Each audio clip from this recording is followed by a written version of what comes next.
Rayonimizdagi intayin chat bir yezdagi bir qor dehqonning balasining oliy maktab imtihonida rayonimiz bo'yicha oldingi 10 ning chekirib al-yulala bo'lib, ishkirlikka eng dangliq bir oliy maktabga o'tib ketgan. Lekin mening keyinda boshqa bir ta'sirli hikoya bor. Anglagan bo'g'imtinglar.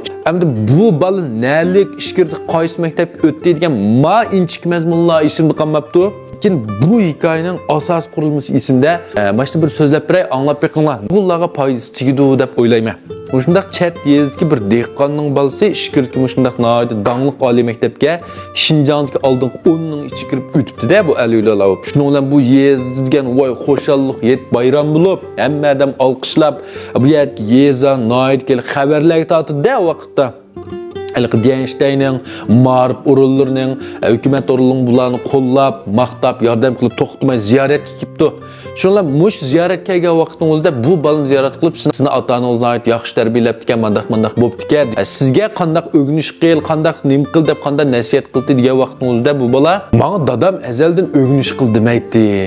Bir qitimmi o'g'inish qildingmi, topshiriq ishladingmi deb baqin uqmayman. Lekin mening dadam doim etizdan kelib mening yenimda o'ltirib o'qib o'ltirdi. Shundaq.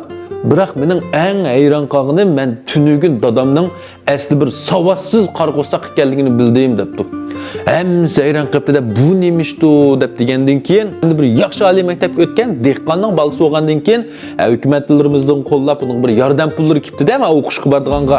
Ular bu yak berib bu dada topshirib oldim deb imzo qo'ydigan ish bor. Naq imzo qo'ydigan kelgan vaqtda qizdirib tatirib turib ketib men savossizdim.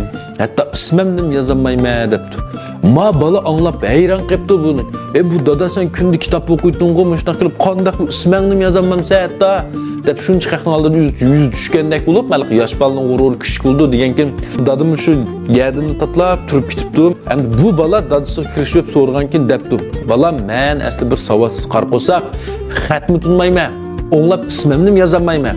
Lekin men mana shu radioda qaysidir bir bilimli bir adibimizning shunday bola tarbiyasi to'g'risida bir gapini anglab, bolalarimizga eng chong ta'sir ko'rsatadigan uning atrofidagi muhit.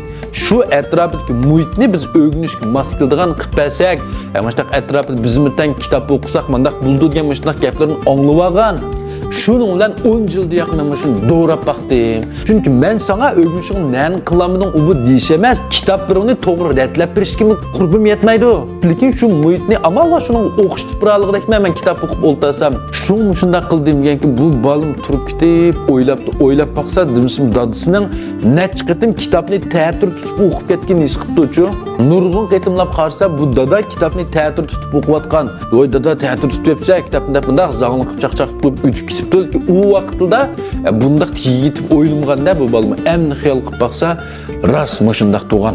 Lepaqlar shunchalik ta'sirli bir ko'rinish. Balalarimizga shuning uchun biz kitob o'qu demayli, kitob o'qib ko'z tutib qo'yaylik. Balalarimizga natija qozon, muvaffaqiyat qozon demayli, biz oddiy bir kichik bo'lsa-mu natija qozonib bir ko'z tutib qo'yaylik, ulg'ib baqlaylik. Ular biz degan emas, biz qilganni qiladi. Şun tarixdan bu yan dadamni to'rab sajma go'y deb qo'ydiq bir cho'nglarimiz bizni akiltib. Bu bekor chiqqan gap emas. Shu bola, shu farzand, shu dadasining, opasining izidan mangdigan gap. Lekin bizning amaliy turmushimiz shu dal aksicha.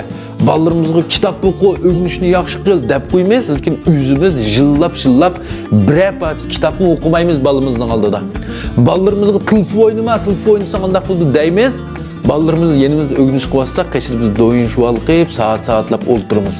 Shundaymi emasmi?